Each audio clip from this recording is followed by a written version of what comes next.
ओगड़दानी त्रिकालदर्शी कैलाशी को अपना गुरु बनाकर अपने जीवन का कल्याण किया। हजारों और लाखों की संख्या में गुरु भक्त यहाँ पहुंचे, शिव भक्त यहाँ पहुंचे। जब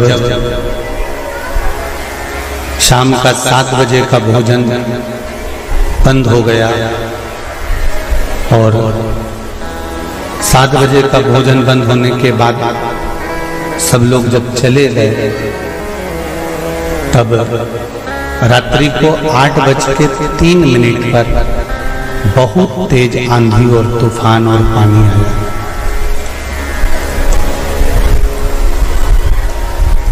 बिजली की रफ्तार भी उतनी तेज थी, पानी की रफ्तार भी उतनी तेज थी और हवा की रफ्तार भी उतनी तेज थी।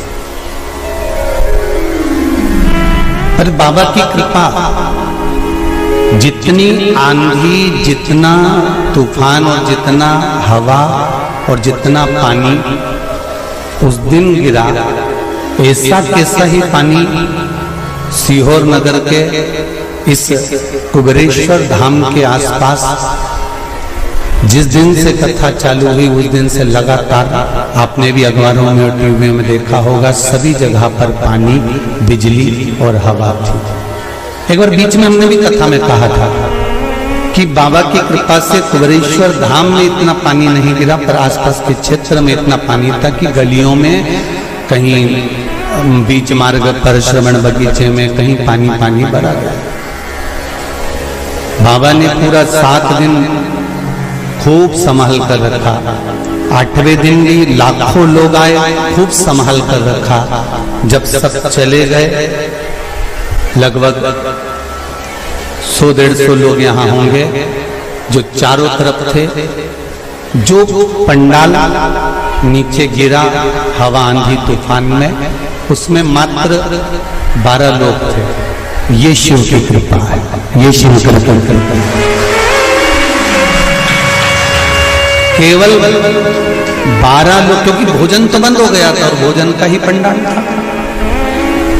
12 लोग में से 8 लोगों के हाथ पैर में चोट आई, जिनको हॉस्पिटल में भी भर्ती करा गया। बाबा की कृपा से सब लोगों के स्वास्थ्य ठीक रहे। 2 लोगों को भोपाल भी भेजा गया, उनको भी प्राइवेट हॉस्पिटल में भर्ती कर दिया गया। जो भोपाल में भर्ती थे, अब उनको हम वापस सीहोर लिया है बाबा की कृपा से। उसमें से 2 लोगों को उनके गांव वापस भेज दिया, क्योंकि वो ठीक हो गए थे और डॉक्टर की आज्ञा मानकर वो भी चले गए। प्रतिदिन हॉस्पिटल में मिलने जाना और प्रतिदिन सबसे मिलना। उस घटना में एक माँ आई हुई थी, वो भी शिव धाम में, जैसे आपको कहा था कि शंकर के लिए और राष्ट्र के लिए, भगवान की अविरल भक्ति के लिए और राष्ट्र के लिए जो अपने प्राणों को भी त्याग देता है, वो कभी मरता नहीं है, वो अमर हो जाता है। भगवान शिव के धाम चले। मृत्यु तो निश्चित है। हम बार-बार कथा में कहते हैं कि मौत निश्चित है, मृत्यु तो आएगी। 7 ताले में बंद कर दिया गया था राजा परीक्षित को। उसके बाद भी अनार का जो रस जा रहा था, जिस गिलास में जा रहा था, उस गिलास की पैंदी में तक्षक नाग छुपकर चले गया था और उसने डस लिया। जन्म होता है, माता के गर्भ से जब नाल कटती है, नाल कटने के समय पर हमारी मृत्यु की तारीख निश्चित कर दी जाती है कि कितनी बजे, कितने क्षण, कितने पल, कितनी घड़ी और कौन स्थान पर जाकर हमारे प्राण छूटेंगे। मृत्यु आई, बाथरूम से बाहर निकले, पांव फिसल गया, मर गए, एक मौत वो भी होती है। एक एक्सीडेंट हुआ, उसमें मर गए, एक मौत वो भी होती है। और एक मेरे अमरनाथ, केदारनाथ, बद्रीनाथ वैष्णो देवी आदि तीर्थों में कभी कभी ऐसी घटनाएं घट जाती हैं, तीर्थ स्थान पर ऐसी घटना घट जाती है जहां जीव के प्राण चले जाते हैं, तो वो फिर जन्म नहीं ले पाते, परमात्मा की शरणागति को प्राप्त कर लेते हैं। ये अमर तत्व में मृत्यु तो आना है, चाहे आज हम हो चाहे तुम हो। कोई अमर रोटी खाकर जन्मा नहीं है, मृत्यु निश्चित है, आएगी। पर भगवान का भजन करते करते, राम नाम कृष्ण नाम शिव नाम लेते लेते हमारे प्राण जब जाएं, भगवान की अविरल भक्ति में जब हमारे प्राण जाएं, तो समझ लो कि ये भगवान की हमको दिया गया अंतिम जन्म है, और इस जन्म के बाद अब हमारा कोई जन्म नहीं, अब हम उस परमात्मा की शरणागति में जाकर पहुंच गए। जो जीवात्मा ने प्राण त्यागे, उनके श्रद्धांजलि के भाव से, और हमारे जितने शंकर के भक्त हैं जिनको बाबा ने खूब आराम से रखा, प्राणों को बचाया। जरा विचार करिए, जो आंधी और तूफान 8:03 पर आया, वही आंधी और तूफान दिन में आ जाता तो कितने लाखों लोग थे। और शंकर मेरा कुबेर भंडारी साध कर रखा हुआ है, लाखों हजारों लोग उस टेंट में भी थे, बीच के टेंट में भी थे, सारे टेंट में थे, और कोई टेंट नहीं गिरा। जिस टेंट में मात्र 6, 7, 8 लोग थे, वही टेंट को भगवान ने थोड़ा सा कहीं डामाडोल करा। और ये शिव की भक्ति, शंकर की कुछ लीला होगी, जो 8 दिन 10 दिन तक जहां लगातार लोगों का आना जाना, लाखों लोग आकर जाएं और कुछ थोड़े पर निकले, ये शिव कृपा बिना नहीं हो सकता। ये शंकर की साधा, उस मां को श्रद्धांजलि। और भी कहीं कहीं पर कहीं बद्रीनाथ में जलवृष्टि ज्यादा हो रही है, कहीं इटारसी में जलवृष्टि ज्यादा हो रही है, कहीं कहीं नदियां पूर जा रही हैं। उन घटनाओं में भी कई लोग अपने अपने प्राणों का स्मरण कर रहे हैं। ऐसे जीवों को भी और भक्त शीघ्र स्वस्थ हो जाएं और वापिस मेरे कुबेरेश्वर बाबा की कृपा हो जाए, यही सबका स्मरण करते हुए 2 क्षण के लिए शिव नाम सभी जपेंगे और गई हुई जीवात्मा को श्रद्धांजलि भी देंगे और साथ में सबके स्वस्थ होने की कामना करेंगे। भोला सब दुख काटो ओ भोला सब दुख काटो शिव शंकर जपो तेरी माला, भोले बाबा जपो तेरी माला, भोला सब दुख काटो ओ भोला सब दुख काटो। पावन, जिनकी पावन कथा का रस तत्व हम ग्रहण कर,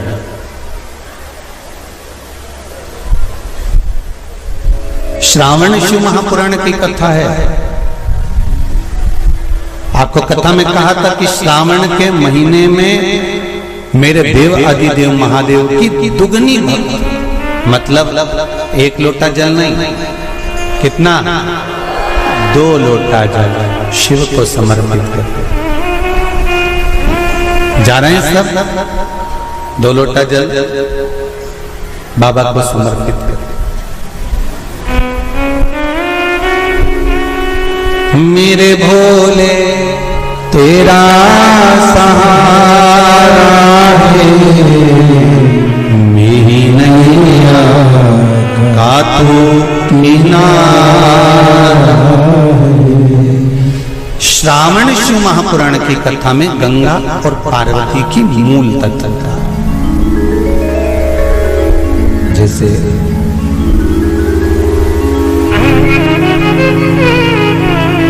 श्रावण का महीना आता है तो गंगा मैया और पार्वती मैया, ये दोनों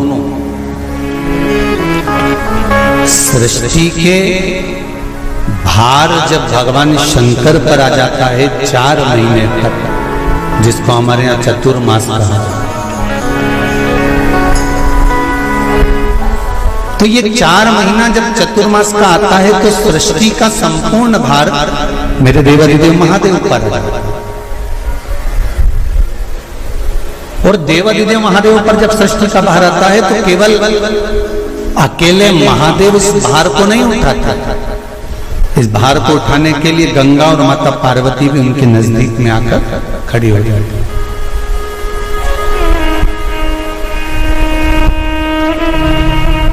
देखिए बड़ा सुंदर संवाद, ध्यान रखिएगा जरा श्रावण शिव महापुराण की कथा का।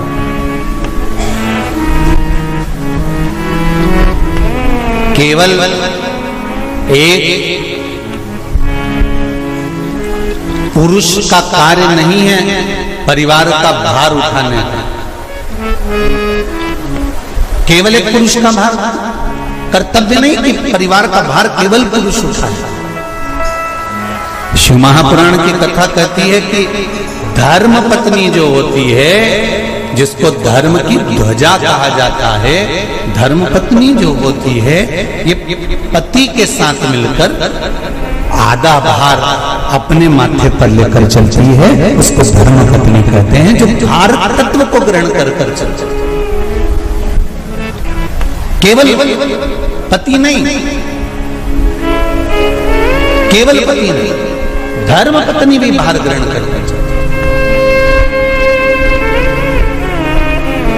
शंभु शरणे पड़ी माहू घड़ी रे घड़ी दुख काटू दया करी दर्शन आपको, दया करी दर्शन आपको।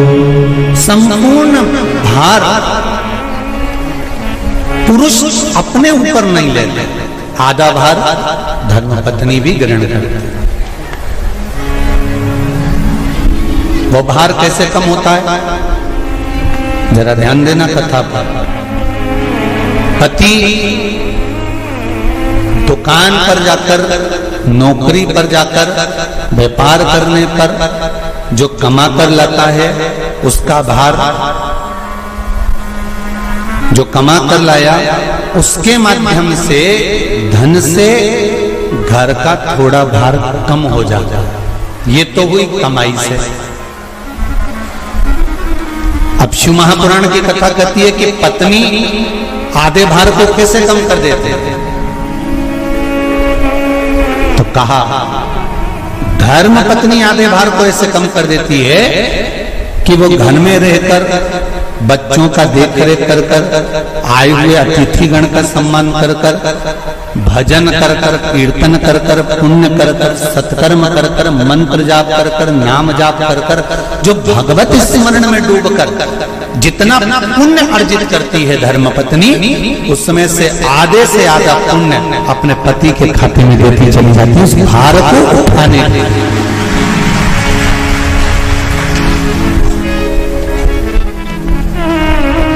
उस भार को उठाने में आधे से आधा भार धर्मपत्नी अपने व्रत, अनुष्ठान, मंत्र, साधना, तप, उपवास आदि के माध्यम से काट देता। एक बात और याद रखिए, श्रावण के महीने में सारे व्रत आते हैं, बहुत सुंदर सुंदर। छोटी तीज का व्रत भी आ जाता है, बड़ी तीज का व्रत भी आ जाता है। दुबे जी, छोटी तीज भी आएगी, बड़ी तीज भी आएगी, और अच्छे से अच्छे व्रतों का क्रम रामकिशोर जी बीच बीच में श्रावण, भादो, कुमार, कार्तिक में आते रहते। ये 4 महीना जो व्रत आते हैं, इन व्रतों की मूलता क्यों कही गई? ये सारे व्रत चतुर्मास के अंतर्गत ही आते हैं, इन व्रत को बाद में भी आ जाना चाहिए, पर नहीं। मूल जो व्रत हैं, पूजन है, अनुष्ठान है, देवी देवताओं के जो पूजन के भाव बताए, कोई चतुर्मास में बताए। इसका कारण क्या है? क्यों चतुर्मास के व्रत की महत्वता होती है? तो कहा इस चातुर्मास के अंतर्गत स्त्री नारी जो व्रत धारण करती है, हाथों में चूड़ा पहनना, पाँव में पायल पहनना, महावूर लगाना, मेहंदी लगाना, ये जितने छोटी तीज, बड़ी तीज और अन्य तीजों आएंगे, त्योहार आएंगे चतुर्मास में, माताएं हरतालिका तीज हुई, छोटी तीज, बड़ी तीज हुई, भादों के कोई व्रत हुए, अनुष्ठान हुए, छठ हुई, पूजन, जो भी माताएं पूजन करेंगी उसके अनुसार वो हाथों में, शरीर पर 16 श्रृंगार धारण करती हैं, बहुत सारे श्रृंगार धारण करती हैं। और श्रृंगार धारण करने के साथ साथ माताएं अखंड सौभाग्य की वस्तुएं भी इन 30 त्योहार पर दान करती हैं।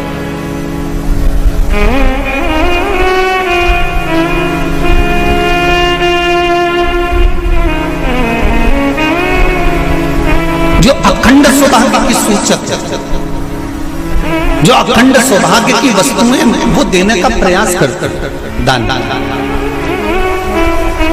क्यों जीजियो, एक बात बताओ, जितने भी माताएं कथा सुन रही हैं और जितने फेसबुक यूट्यूब पर सुन रहे हैं और जितने आस्था चैनल पर सुन रहे हैं, श्रावण के महीने की श्रावण शिव महापुराण की कथा सुन रहे हैं, एक बात दिल से बताना, जितनी सौभाग्यवती माताएं होती हैं ये संक्रांति पर भी 13 चीजें दान करती हैं, 14 चीजें दान करती हैं।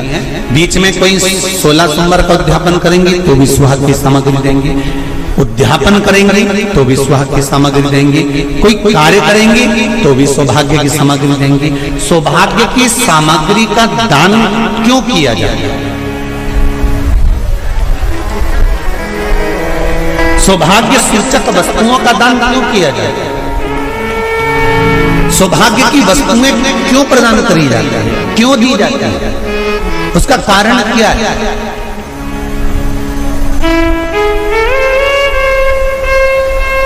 क्यों देते? महाराज,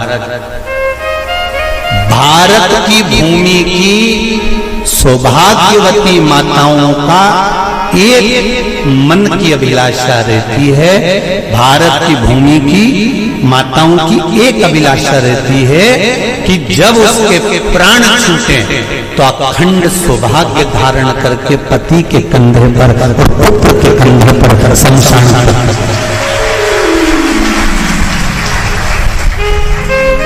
ये भारत की भूमि की माताओं की सोच, उनके मन का संकल्प, उनके मन का भाव। और विदेश की माताओं का क्या संकल्प होता है? महाराज, भारत का एक संत विदेश गया और भारत के संत जब विदेश गए तो वहां पर एक मां, एक स्त्री पति की कब्र के पास में बैठकर पंखा कर रही थी। भारत के संत को बड़ा दुख हुआ, देखो हमारे यहाँ की माताएं तो पति के साथ सती हो जाती हैं, हमारे भारत की भूमि की माताएं तो पति के साथ सती हो जाती हैं, पर ये तो विदेश की माताएं तो भारत की माता से भी बढ़कर है कि पति मर गया, कब्र के अंदर है तो भी पंखा कर रही हैं। ये तो इनसे भी बड़ी है, भारत की माता से भी बड़ी ये विदेश की माता।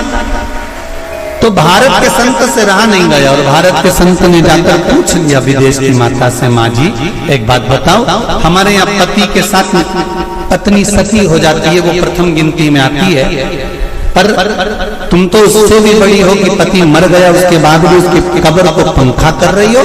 इतने में विदेश की माता ने कहा, मैं पति को पंखा नहीं कर रही, हमारे यहाँ नियम है जब तक पति की कब्र नहीं सूख जाए हम दूसरी शादी नहीं कर सकते, इसलिए पंखे से सुखा रहा।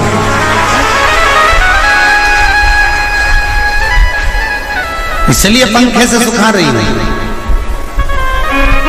मेरे भारत की माताओं में और विदेश की माताओं में अंतर है साहब। मेरे भारत की माताएं अखंड सौभाग्य की वस्तुएं धारण कर कर अपने आप को गौरवान्वितता महसूस करती हैं, और विदेश की माताएं ये सब वस्तुएं उतार कर गौरान्वितता महसूस करती हैं।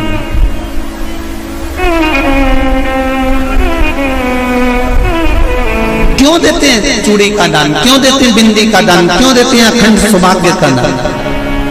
किस महाराज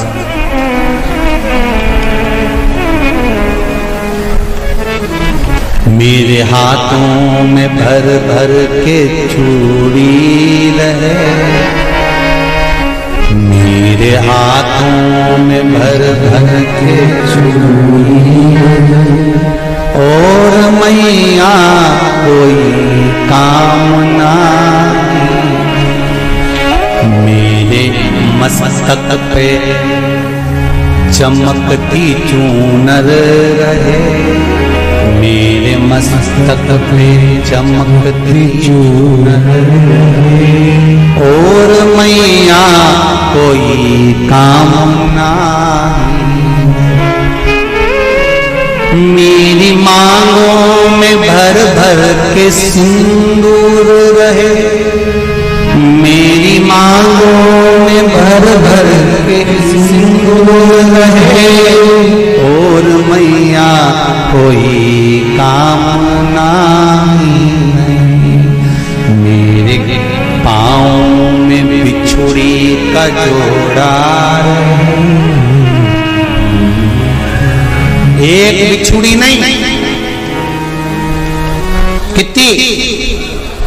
2, 3, 4, 5 एक एक पाँव में जोड़े से बिछुड़ी होना चाहिए, केवल एक नहीं, सिंगल नहीं। वो तो आजकल का फैशन हो गया महाराज, जो केवल एक बिछुड़ी धारण कर लो उसी में फैशन दिखे। श्रावण की शिव महापुराण की कथा कहती है जब बेटी को विदा करा जाता है और पहली बार बेटी के पांव में जब बिछुड़ी डाली जाती है तो वो बिछुड़ी भी अलग अलग नहीं होती, उस बिछुड़ी के जोड़ को चेन से एक दूसरे से बंधा हुआ होता। बोला सही है कि गलत है? जितने आस्था चैनल पर कथा सुन रहे हैं, जितने फेसबुक पर सुन रहे हैं, यूट्यूब पर सुन रहे हैं, सुन लेना कि मेरे भारत की माताओं का जब पाणी ग्रहण संस्कार किसी बेटी का होता है, उसके पांव में जब पहली बार बिछुड़ा पिनाया जाता है, बिछुड़ी पिनाई जाती है, तो वो बिछुड़ी भी एक दूसरे से बंधी हुई होती है, चेन से बंधी हुई होती है। उसको अलग अलग वाली बिछुड़ी शादी के मंडप में नहीं पिनाई जाती। क्यों? जैसे ये बिछुड़ी एक दूसरे से पांव में बंधी हुई है, तुम्हारी जिंदगी अंतिम श्वास तक ऐसे ही बंधी रहे, यही वर्णन है। तो अब माताओं ने थोड़ा सा फैशन चेंज कर दिया, अब पांव में ज्यादा बिछुड़ी नहीं बनती, गड़ती है, चुभती है, एक बिछुड़ी धारण है। महाराज पर नहीं, बिछुड़ी भी दो हो, जोड़े से। हमारी माताएं, भारत की भूमि की जो माताएं हैं, ये चूड़ी भी हाथ में पहनती है तो जोड़े से पहनती है। बोलो जैसा सही है कि गलत है? एक अकेली चूड़ी माताएं हाथ में धारण नहीं करती हैं। अगर भारत की भूमि की संस्कारित माताएं हैं और भारत की भूमि की सभ्यता और संस्कृति को जानती है तो अकेली चूड़ी नहीं, जोड़े की चूड़ी पहनेगी, 2 चूड़ा डालेगी, 4 डालेगी, 12 डालेगी, पर सिंगल नहीं, अकेले। और सरल भाषा में समझ लो, हमारे यहां ठेले पर लेने जाओ तो जो केले अपन खाते हैं वो भी सिंगल नहीं देते, उसको भी जोड़े से दिया जाता है। 2 दूं की, 12 दूं की, आधी दर्जन दूं की 1 दर्जन। अब अंदाजा लगाइए, हमारे यहां देने का भी एक भाव है। श्रावण के महीने की शिव महापुराण की कथा, जिसका नाम है श्रावण शिव महापुराण की कथा, ये कहती है कि पार्वती जी ने और गंगा जी ने ये चतुर्मास में जितना सौभाग्य का दान दिया है, उनके बराबर दुनिया का कोई व्यक्ति इतना सौभाग्य का दान नहीं दे सकता, जो माता गंगा और पार्वती दोनों दान दे रहे हैं।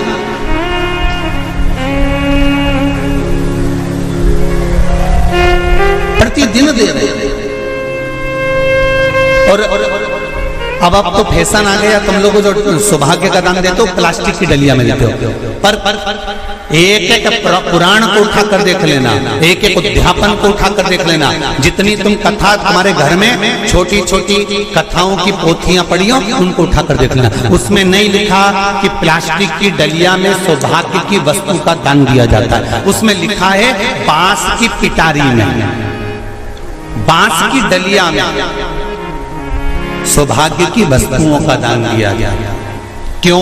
क्योंकि बांस वंश की वृद्धि करता है, बांस सौभाग्य की वृद्धि करता है, और बांस अखंड सौभाग्य, जैसे बांस का पौधा बढ़ते चले जाता है, बढ़ते चले जाता है, उसी तरह बांस की डलिया में जब दान दिया जाता है, बांस की टोकनी में जब दान दिया जाता है, तो ये भाव रखा जाता है कि तुम्हारा सौभाग्य ऐसे ही बढ़ता रहे। पर अब थोड़ा सा फैशन चेंज हो गया, तो प्लास्टिक की डलिया, पर प्लास्टिक की नहीं। महाराज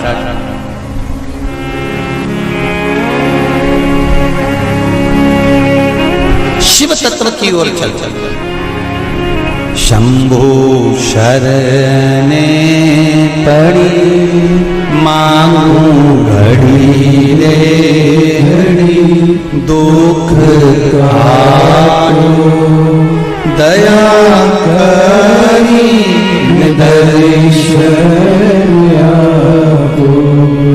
तो गंगा मैया और पार्वती मैया चतुर्मास के अंतर्गत जो त्योहार पड़ता है, चतुर्मास के अंतर्गत जो व्रत पड़ते हैं, ये किसी दूसरे के नहीं है। तीज का व्रत माता पार्वती का, छठ का व्रत माता पार्वती का, चतुर्थी का व्रत माता पार्वती का, ये सारे व्रतों की शुरुआत गंगा और पार्वती ने अपने बल से।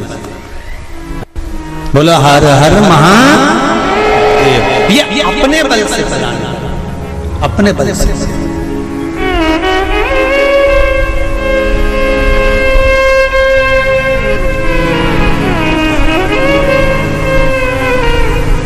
एक बार बाबा देवाधिदेव महादेव भगवान शंकर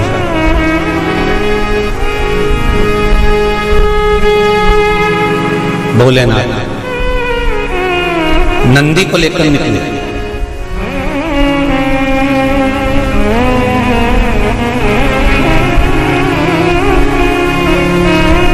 और नंदी को लेकर जब भोलेनाथ जी चले,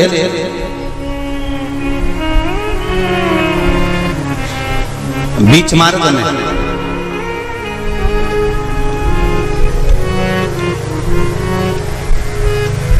जिस चंचुला देवी का पति बिंदुक के प्राण छूटे थे, और जो चंचुला देवी माता पार्वती की सेवा में लगी हुई थी, वो चंचुला देवी का दर्शन भगवान शंकर को, और शंकर भगवान का दर्शन चंचुला देवी को। अब देखिएगा जरा कथा पर विशेष ध्यान रखना। श्रावण महीने की शिव महापुराण की कथा कह रही है कि नारी का अखंड सौभाग्य कैसे रह सकता है।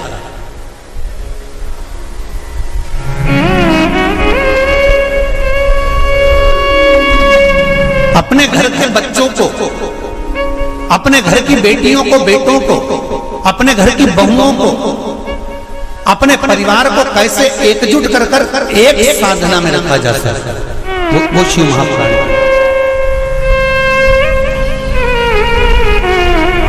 महाराज बीच में चंचुला देवी दिखी, नंदी पर बैठे बाबा भोलेनाथ चल चल, और आराम से देवाधिदेव महादेव जा रहे थे। नंदी अलमस्त होकर चल रहे थे, हाथ में बाबा के त्रिशूल, त्रिपुंड, मस्तक पर भस्म रमाए हुए, जटा जूट बांधे हुए, मस्तक पर सुंदर चंद्रमा है, और गंगा की धार बहते बहते देवाधिदेव महादेव चंचुला के सामने आ गए। चंचुला वो जिसका पति बिंदु प्रेत योनि में पड़ा हुआ था और बेदव्य था, उस चंचुला ने धारण कर रखी थी, उसका पति जीवित नहीं था।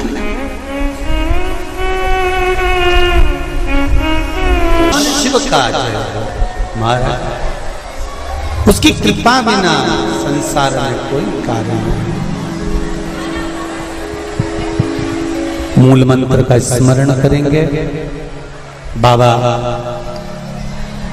देवाधिदेव महादेव से प्रार्थना करेंगे कि हे भोले बाबा, हे शंभु बाबा, हे कैलाशी, हे अविनाशी, हे ओघड़दाना, हमारे मन के मनोरथ को पूर्ण करें।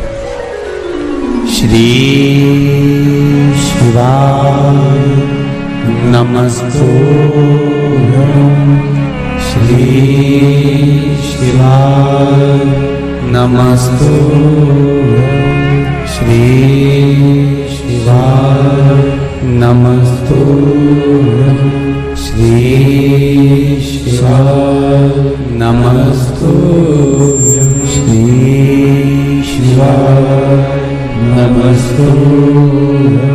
शिव महापुराण का ये मूल मंत्र। शंकर भगवान की पुराण तुम्हारे सम्मुख में है, भले आस्था चैनल पर कथा सुन रहे हो, फेसबुक यूट्यूब पर सुन रहे हो, चाहे ये कुबेरेश्वर बाबा की पावन धरा पर ऑनलाइन शिव महापुराण की कथा को श्रवण कर, जहां बैठकर सुन रहे हो वह दिल से बाबा से अपने मन की बात इस मंत्र को बोलने के बाद अवश्य कह लेना चाहिए, उससे विनती अवश्य करना चाहिए। तेरा ही दिया मैंने खाया पिया, तेरा शुक्रिया है, तेरा शुक्रिया है। दिल से कहो, हम तेरे भरोसे पर कथा सुन रहे हैं, हम तेरे सहारे सुन रहे हैं और तुझे साधना है। और ये साधता भी वही है, कोई दूसरा नहीं साध सकता। महाराज तलवार के घाव को सुई पर निकाल देता है वो मेरा शंकर ही हो सकता है, इसके सिवाय कोई दूसरा नहीं।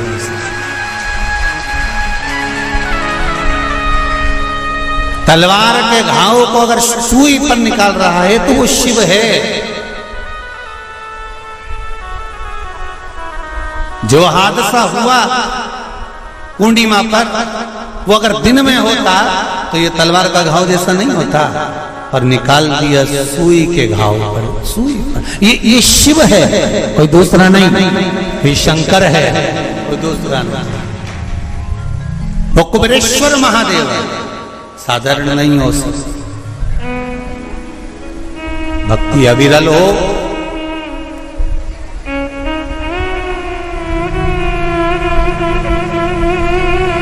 चारों तरफ लोगों ने कह दिया, कोई कहे 50 चले गए, कोई के 20 चले गए, कोई के 40 चले गए, कोई के ऐसा हो गया, कोई कहे वैसा हो गया, पर प्रकृति के आगे कुछ नहीं। कब कोरोना महामारी आकर चली जाती है, कब हवा तूफान आकर चले जाता है, किसी को नहीं। ये तो शिव है जो सादा चंचुला।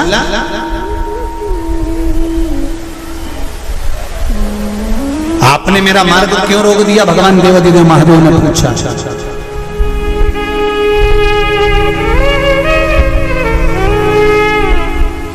आपने मेरा मार्ग क्यों रोका है? इस मार्ग को रोकने का कारण क्या? किस लिए रोका है? चंचुला देवी की आंख में जल भरा हुआ था।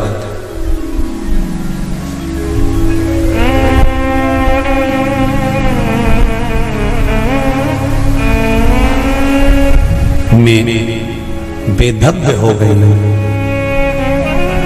चंचुला देवी कहती हैं मेरे पति के धाम को मुझे वापस जाना है।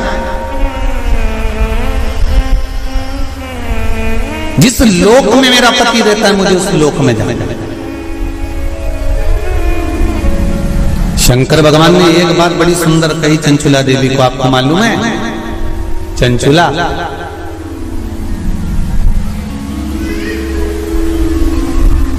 देवता भी वैकुंठ में बैठकर सुखी नहीं है। देवता कहते हैं कि मेरे भोले के पास कैलाश धाम पर मुझे जाना है और मेरे शंकर के पास मुझे रहना है। और तुम कहती हो कि प्राण त्यागने के बाद मुझे पति के धाम को जाना है। चंचुला जी कहती हैं प्रभु मैंने भी कोई ऐसा पुण्य का कार्य तो नहीं करा कि मैं वैकुंठ जाऊं, तो इससे अच्छा है मेरा पति जो चोरी करता था, छल करता था, बेईमानी करता था, कपट करता था, प्रपंच करता था, और वो जिस जगह पर है, बोले वो नरक में है, कहां है, मैं तो उसके पास में जाना चाहता था। शंकर भगवान ने कहा कि चंचुला तुम मृत्यु लोक में आई हो और पृथ्वी पर आने पर तुम्हारा पति प्रेत योनि में पड़ चुका है, तो क्या तुम प्रेत योनि में जाना पसंद करोगे? ध्यान देना रे भाई, अगर कोई भूत बन गया, प्रेत बन गया, तो तुम भी भूत प्रेत बनना पसंद करोगे क्या? अरे बोलो तो जम के नहीं ना।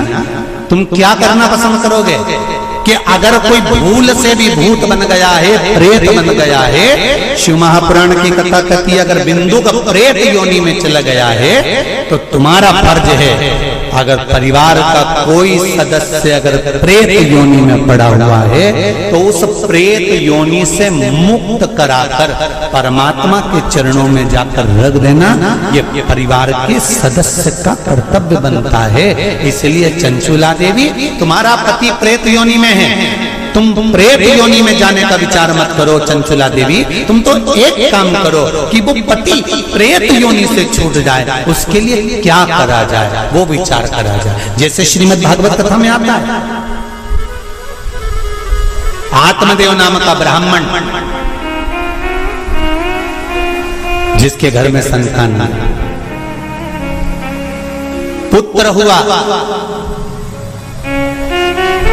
धुंधकारी नाम रखा सखी के घर से लेकर। धुंधकारी के प्राण छूटे, प्रेत योनि में चले गया। गौकर्ण को मालूम पड़ा कि मेरा भाई प्रेत योनि में पहुंच गया है, तो गौकर्ण ने तर्पण आदि क्रिया करना प्रारंभ करी, भजन करना प्रारंभ करा, कीर्तन करना प्रारंभ करा, स्मरण करना प्रारंभ करा, मंत्र जाप करना प्रारंभ करा। और गौकर्ण ने उस मंत्र जाप के बल पर, उस भागवत कथा के बल पर, भगवान के बल पर, भगवत भजन के बल पर अपने भाई को प्रेत योनि से मुक्त करा दिया। एक बात आपको पहले भी कथा में कही है, आज फिर कह रहा है। शिव महापुराण की कथा सुनकर जो जहां से निकल कर जाता है उस जगह पर जितनी जीवात्माएं कहीं एक्सीडेंट में, कहीं गर्भ में, कहीं कैसे ना कैसे शांत हो जाती हैं, वो जीवात्माओं पर हमारे शरीर की तरंग जब लगती है, जो कथा सुनकर जाता है उसके शरीर की मात्र जो हवा लगती है, छूकर जाने वाली हवा, उसके द्वारा भी कोई प्रेत योनि में पड़ा हुआ होता है तो उसको मुक्ति हो जाती है। ऐसी शिव महापुराण उसका भी मोक्ष हो जाता है। इसलिए निर्मुक्तेश्वर महादेव मंदिर उज्जैनी में लिखा हुआ है कि शिव महापुराण एक पीढ़ी को या 7 पीढ़ी को नहीं तारती। शिव महापुराण की कथा 71 पीढ़ी को तार देती है। वो शंकर की पावन कथा है, ये साधारण नहीं। शिव महापुराण की कथा सुनकर जाते जाते जाते जाते जिस मार्ग में जितने जीव हैं उनका कल्याण।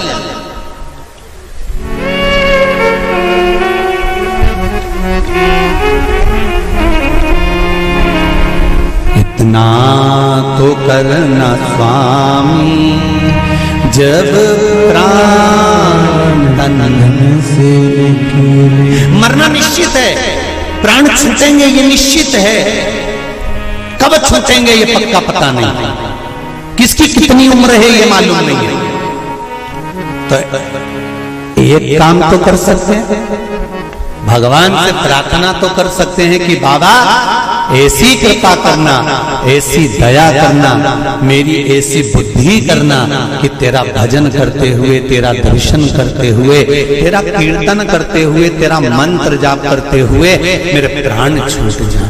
इतना तो करना स्वामी जब से निकले गोविंद नाम लेकर, जब से निकले। भगवान से इतनी प्रार्थना जरूर करना कि तेरे भजन करते करते, तेरा स्मरण करते करते, तेरा मंत्र जाप करते करते, तेरा कीर्तन करते करते, तेरी कथा श्रवण करते करते, दान पुण्य सत्कर्म करते करते, तीर्थ आदि करते करते, गंगा का स्नान, यमुना का स्नान, सरयू का स्नान करते करते, सारी पुरियों का स्नान करते, पूजन करते करते मेरे प्राण तेज में समा जाए। इससे बढ़कर कोई सुख जीवन का नहीं हो सकता, इससे बढ़कर कोई आनंद नहीं हो सकता।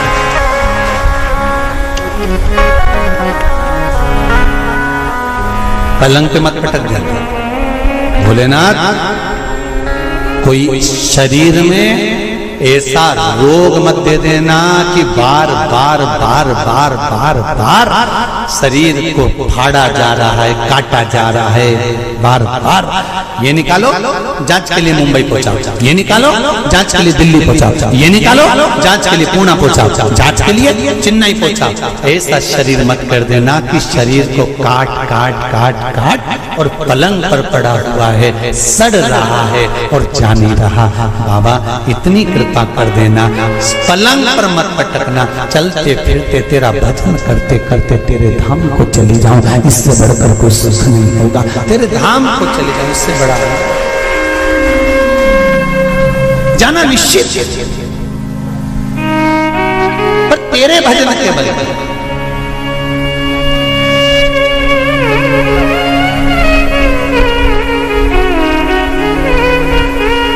महाराज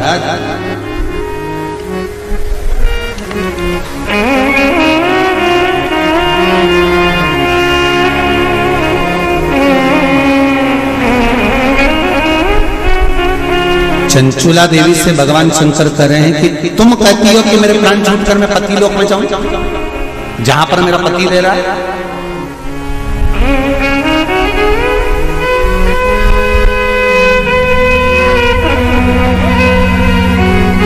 फिर ध्यान दो, इसको और सरल तरीके से समझ लो। पति मदिरा की दुकान पर बैठ रहा है और पत्नी अपनी सास से कह दे मैं तो वही रहूंगी जहां मेरा पति रह गया है। जम के तो बोलो जरा, जहां मेरा पति रह रहा मैं तो रहूंगा।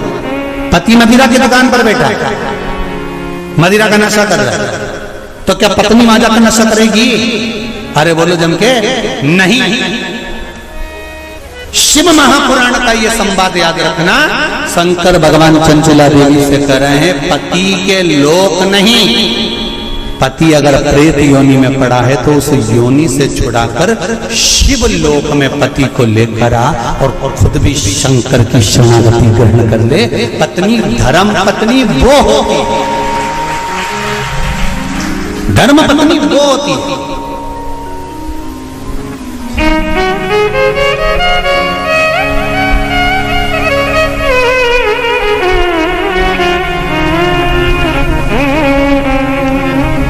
नहीं,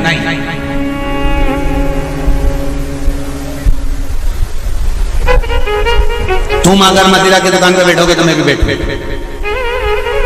तुम जुआ खेलोगे तो मैं भी खेलूंगा,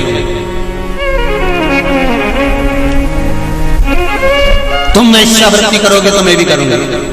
ये धर्म पत्नी का तरीका नहीं है। धर्म पत्नी का तरीका है कि पति अगर मदिरा की दुकान पर बैठा है तो तू कुछ ऐसा कर्म कर जिसके बल पर तेरा पति मदिरा की दुकान छोड़ दे, वो अलग, मदिरा पीना ही छोड़ दे, वहां से छुड़ाकर अच्छे कर्म की ओर ले।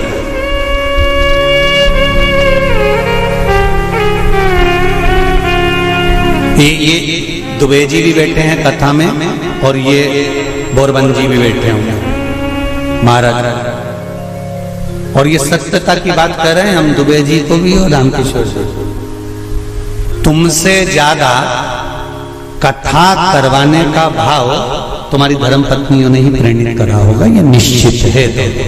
ये हम ये भाव से, क्योंकि पति को सतमार्ग तक लेकर जाना, पति को सतमार्ग की ओर प्रेरित करना। और आज भी कमी नहीं है, सावन का महीना चल रहा है, आज भी जितने लोग आस्था चैनल पर कथा सुन रहे हैं, फेसबुक पर कथा सुन रहे हैं, मेरा विश्वास करता है कि घर की माताएं, घर की धर्म पत्नियां अपने पति से एक बार तो कहती होंगी, सुनो जी सावन का महीना चल रहा है, आज अपनी छुट्टी है, एक काम करते हैं 2 लोटा पानी लेते हैं और ले जाकर समर्पित कर देते हैं। सुनो आज छुट्टी है, एक बेलपत्र बाबा को चढ़ा देते हैं। आज छुट्टी है, एक काम करते हैं, हो सकता है सोमवार के दिन हमको ऑफिस जाना पड़े, हो सकता है सोमवार के दिन हमारा वर्किंग डे रहे, इसलिए काम करते हैं, रविवार आ रहा है, शनिवार आ रहा है, कोई छुट्टी का दिन आ रहा है, अपन एक काम करते हैं शंकर का अभिषेक करवा लेते हैं। किसी ब्राह्मण को घर में बुलाए, शिव जी का अनुष्ठान करवा ले, शंकर का अभिषेक करवा ले, पूजन करवा लेते हैं। एक काम करते हैं, चलो अपन शिव के धाम चलते हैं। ये धर्म पत्नी अपने पति को प्रेरणा देकर कहीं ना कहीं सतमार्ग की ओर जोड़ देती है, उसको धर्म पत्नी कहते हैं। वो तो कहीं कहीं की ऐसी जगदम्बा होती है,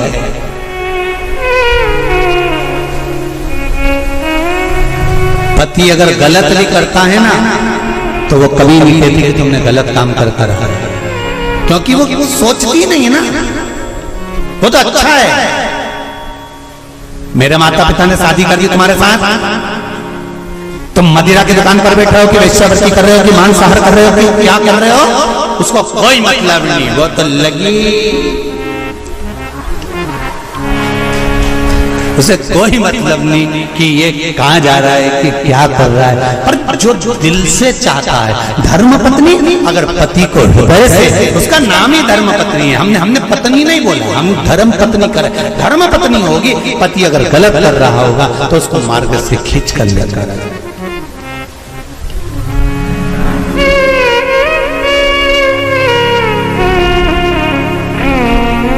अब देखिए कितना सुंदर संवाद। चौसर खेल रहे थे पांडव चौसर खेल रहे थे।